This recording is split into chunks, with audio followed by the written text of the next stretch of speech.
Assalamualaikum warahmatullahi wabarakatuh. Permasalahan banjir perkotaan.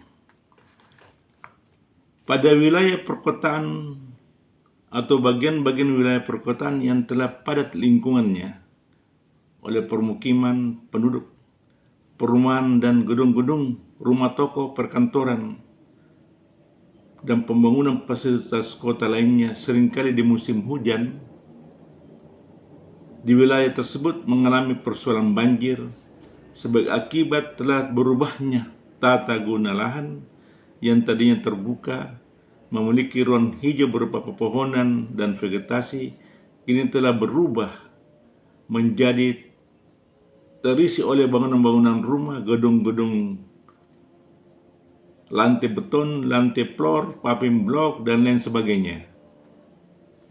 Dengan telah berubahnya fungsi tata guna lahan di suatu wilayah perkotaan atau bagian-bagian wilayah perkotaan tersebut, maka akan terpengaruh langsung terhadap menurunnya daya infiltrasi dan perkolasi permukaan tanah. Juga menurunnya daya evaporasi tumbuhan. Evaporasi adalah proses penguapan atau hilangnya air dari tanah dan badan-badan air dalam kurung abiotik. Dengan semakin menurunnya daya infiltrasi dan perkolasi permukaan tanah, serta hilangnya fungsi evaporasi, tumbuhan akan terpengaruh langsung terhadap besarnya nilai koefisien permukaan tanah. Sebelum terjadinya perubahan tata guna lahan, koefisien permukaan tanah masih bisa dapatkan dengan nilai 0,05 hingga 0,15. Dan setelah terjadi perubahan tata guna lahan, kini diperoleh nilai koefisien permukaan tanah semakin meningkat menjadi 0,75 hingga 0,95. Tergantung tipe daerah aliran. Wesley 2008. Bila perhitungan debit banjir kita menggunakan rumus rasional, maka akan nampak bahwa semakin besar nilai koefisien permukaan tanah yang terjadi, akan semakin besar pula debit banjir yang dihasilkan. Sebelum kota berkembang di Indonesia, tadinya di kota tersebut masih memiliki area yang rendah lekuk-lekuk permukaan tanah atau retardin basin terbentuk secara alamiah yang terdapat di setiap wilayah tertentu sebelum mencapai alur sungai. Kini semua telah hilang akibat telah ditimbun oleh bangunan-bangunan, permukiman, dan perumahan di lokasi tersebut.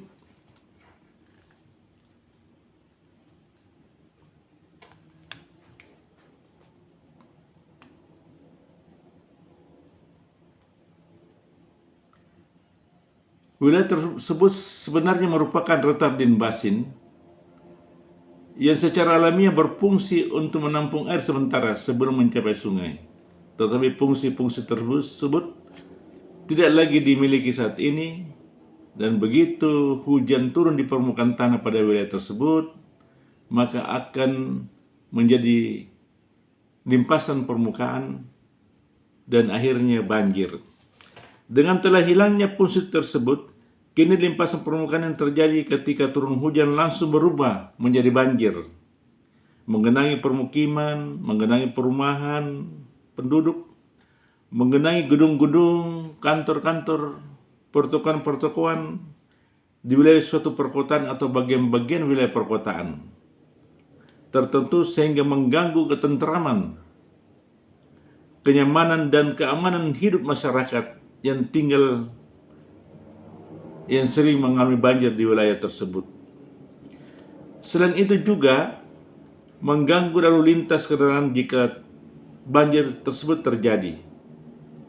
Curah hujan yang turun dengan jumlah tertentu dengan durasi yang lama, serta hujan yang turun dengan intensitas yang tinggi dan durasi yang pendek, bisa menimbulkan banjir seketika. Intensitas hujan di atas 60 mm per jam akan menimbulkan banjir. Demikian kata Sosodarson dalam bukunya Pengairan. Banjir atau penanganan genangan air hujan yang berlangsung secara kontinu dari tahun ke tahun di suatu wilayah perkotaan atau bagian-bagian wilayah perkotaan berdampak kepada kesehatan dan kelancaran roda perekonomian masyarakat di wilayah tersebut. Ketika tata guna lahan telah padat di wilayah perkotaan atau bagian-bagian wilayah perkotaan, kemudian pemerintah daerah baru ingin merencanakan untuk membangun sarana-sarana lingkungan untuk mengalirkan banjir yang sering dialami oleh wilayah tersebut, maka pemerintah daerah akan mengalami banyak masalah baik secara politik maupun finansial, karena sudah sangat sulit untuk mendapatkan lahan yang kosong untuk tempat dibangunnya sarana-sarana lingkungan permukiman yang berdiri sendiri. Hal ini disebabkan oleh karena sulitnya merelokasi hunian masyarakat, dan jika dipaksakan akan menimbulkan gejolak sosial dan politik, di mana masyarakat yang bertahan akan mengadakan perlawanan, juga akan berdampak kepada kemampuan keuangan daerah karena mahalnya biaya ganti rugi tanah dan biaya ganti bangunan-bangunan yang akan dipindahkan untuk pembebasan tanah tersebut.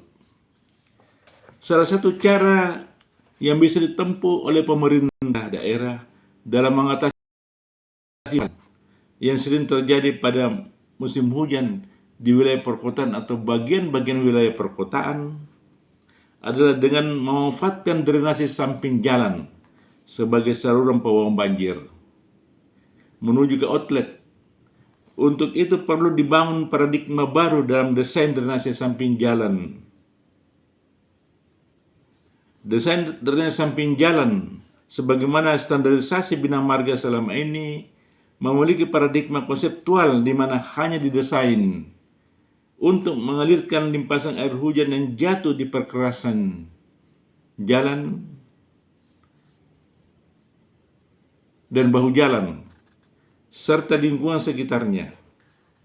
Untuk itu dalam laju pertumbuhan penduduk di perkotaan masa kini di mana tata guna lahan sangat cepat perubahannya, maka diperlukan paradigma baru dalam konsep desain drainase samping jalan perkotaan dengan semula konseptual menjadi konsep moderat, di mana di samping didesain untuk mengalirkan limpasan air hujan yang di badan jalan yang terjadi di perkerasan jalan dan bahu jalan serta lingkungan sekitarnya, tetapi juga difungsikan untuk mengalirkan banjir yang terjadi wilayah permukiman untuk dialirkan dan dibawa secepatnya menuju ke outlet. Mengingat bahwa daerah empat jalan di setiap ruas jalan utama, jalan primer dan jalan sekunder di setiap wilayah perkotaan atau bagian-bagian wilayah perkotaan relatif cukup luas dan memiliki minimal lebar bahu jalan tanpa pedestarian 1,5 sampai 3 meter, maka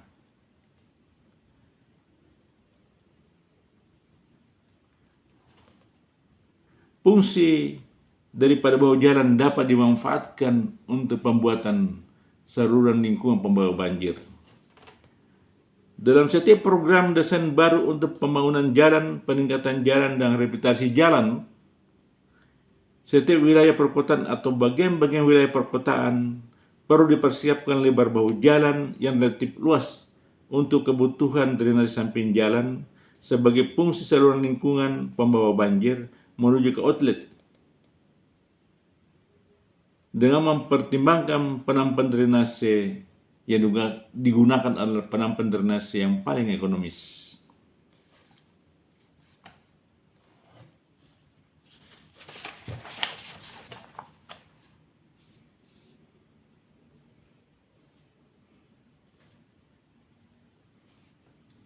Demikian sekilas tentang masalah banjir di perkotaan.